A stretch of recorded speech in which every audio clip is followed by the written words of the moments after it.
Bring your appetite.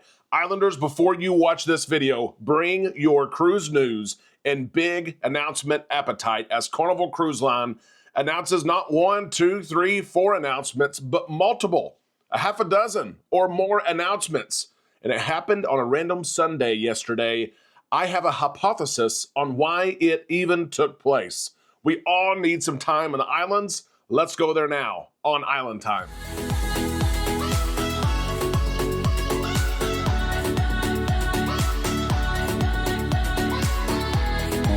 Happy Monday, April 7th, Islanders. I hope that you had a good weekend and your week is off to a great start. If you are like me, I'm still on a high from all the announcements and cruise news from over the weekend. We're on Island Time. My name is Derek. Let's drop our anchors and take some time to relax in the islands together and try to break down and digest what took place this weekend. What even took place, guys? Multiple announcements.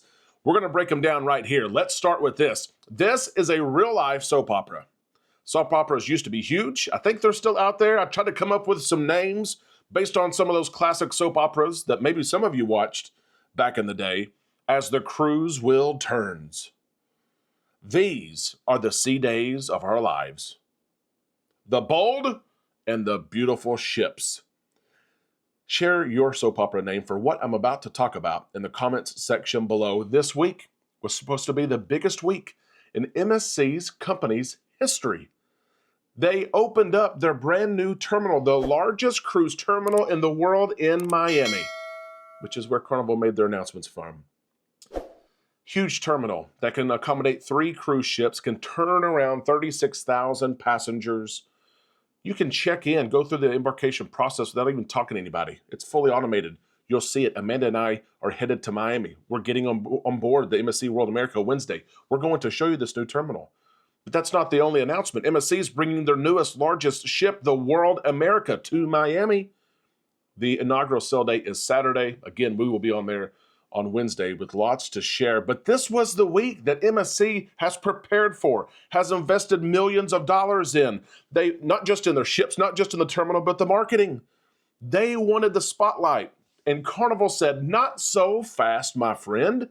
We're not going to let you just come into our backyard in Miami, Florida, where we have operated for 50 years, and let you have the spotlight. Carnival Cruise Line could have announced some information about their ship in 2027, and that is it. And we would have been happy. We would have been making the show here.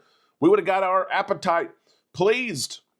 But instead, Carnival Cruise Line, Christine Duffy, CEO, said, we're going to throw everything in the bag. We're going to share all the news.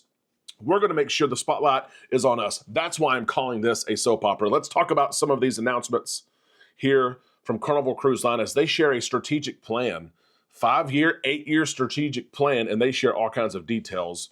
They shared everything yesterday. It is crazy. First things first.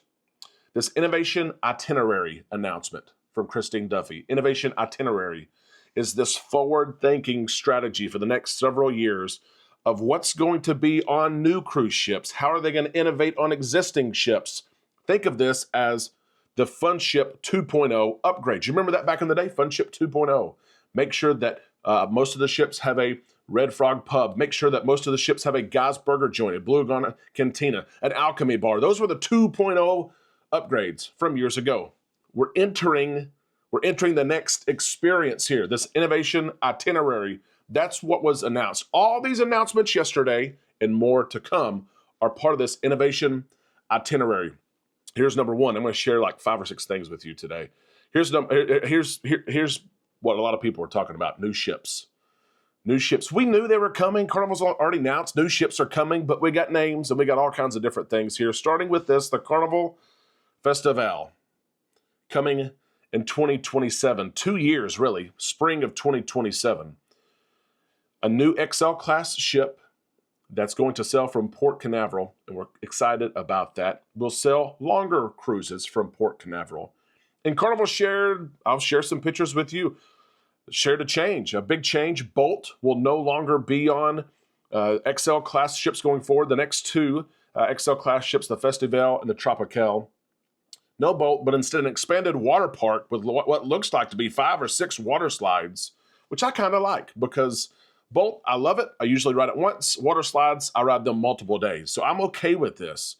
Also, the festival is going to capture the love of music and how music brings us together. That's going to kind of be the theme of the ship. But we did learn the name Festival. We learned that she will set sail in spring of 2027 from Port Canaveral. With that, we also learned that Mardi Gras will stay in Port Canaveral, but do short cruises. We'll talk more about that here in just a second. Carnival could have stopped there. We would have been happy. That they didn't stop there. They also said we're going to have a fifth XL-class ship, the Carnival Tropical. They've repeated the names on these ships just as they have with the first 3 XL-class ships. She's coming in the spring of 2028. We're not sure yet from where. We're not sure the length of cruises that she will be servicing, but they did announce the name. She will have a lot of features, just as the Festival. And there's some changes to these ships from Mardi Gras, Celebration, and Jubilee. These will, same class, but some different things. I'll leave it there. Carnival didn't stop there with new ships. We know about Project Ace. It's been out there for a while. The new class of ship that's coming in several years. 2029 through 2033, there's 3 ships. Bigger than the XL class, able to hold 8,000 people. But Carnival said, yeah, not only do we have these 2 new XL class ships, we're still investing, we're still building, we're still designing this ACE project.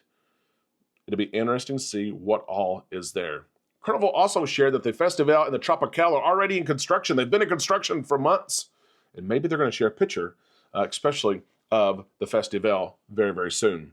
These ships will be open for booking soon. We don't have an exact date yet, and we will have a group cruise, probably the only group cruise on the Festival when she sets sail in the spring of 2027.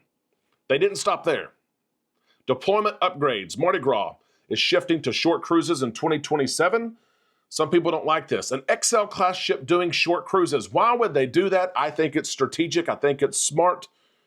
Because your first thought probably is, why do they do that? You can't do everything on an XL class ship in 3, 4, or 5 days. And you're exactly right.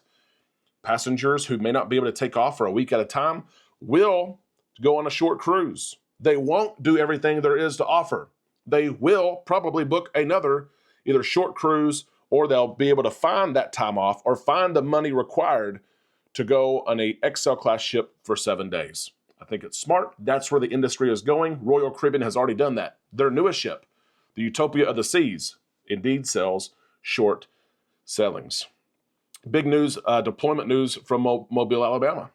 A year-round ship will be in Mobile starting in the spring of 2027. We don't know what ship that will be yet, but a lot of those living in the South are excited for another year-round ship in Mobile, Alabama. Also, Baltimore, a potential relocation of a larger ship, a Conquest-class ship. Maybe 1,000 or more guests. Capacity will be added to Baltimore, which is exciting news as well. They could have stopped there and said that's enough. They didn't stop there. They shared information about destinations and different money that's going in. We know about Celebration Key opening this summer, which, by the way, is going to be fantastic. It's unbelievable. I'll share an updated picture here that Carnival Cruise Line has shared as well. Relax Away, Half Moon Cay, we know about that. Half Moon Cay is already like one of the best places in the world, no lie. But Carnival said, hey, Mahogany Bay, we've put in millions into Mahogany Bay over the years. It's a great port of call. A lot of people go to the free beach. They take the magic chair lift and they go enjoy the day. The same day that Carnival's announced the names of 2 new ships and details and all these expansions with fleet deployment and things like that, they say we're also going to invest in Mahogany Bay. We're going to rename Mahogany Bay to the Isla Tropical. We're going to expand the current beach, and there's going to be more beach access because the beach is crowded from time to time. We're also building a huge pool. You can call it a pool, you can call it a lagoon, with a swim-up bar and loungers. We are expanding what we're doing in Mahogany Bay. Millions of dollars, a huge project. We're excited about that. And I think there's more updates as well as we move forward with this whole innovative itinerary. More announcements to come on the revamping of certain places. They did not stop there, although they could have. A lot of people ask, and one of the most popular questions we get every day is about Carnival's VIFP loyalty program. It's been teased and hinted that it will be redone, but we've been waiting and waiting and waiting. John Hild has given us updates from time to time saying that the new program is in the works, but Christine Duffy committed yesterday that a new program will be announced this summer, and it will go into effect after that. We don't know what's going to be changed with the VIFP program. She teased that there would be more perks, more amenities for cruisers who decide to return to Carnival Cruise Line. I'm excited about that. I would like more perks. I would like more amenities. I don't know what they are, but they will be announced this summer, and we're excited about that. A lot of you have wanted that program to be revamped. You've been waiting. What would you like to see as part of that program? And let me ask you this, as we begin to close the show, I tried to wrap this all up. I wanted to do it in 15 minutes or less, and I think we're going to be able to do it.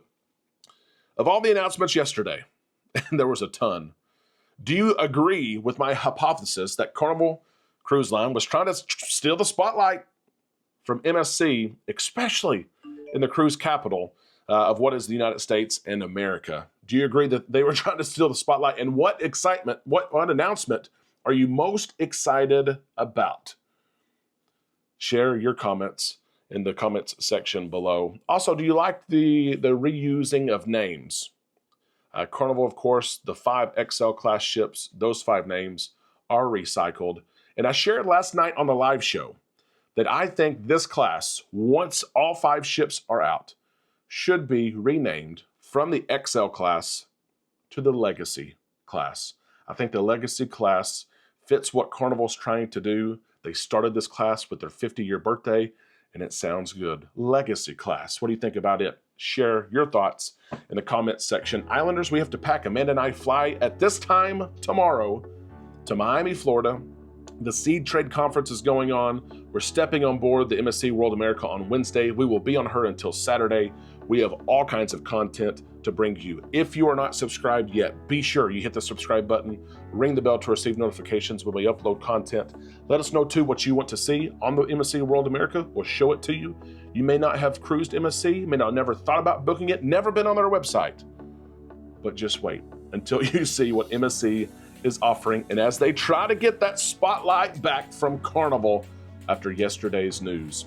That is the cruise news for today, Islanders. We can't wait to see your comments in the comment section below. Be sure you look on our Facebook page and join it, and we'll see you tomorrow right here on Island Time.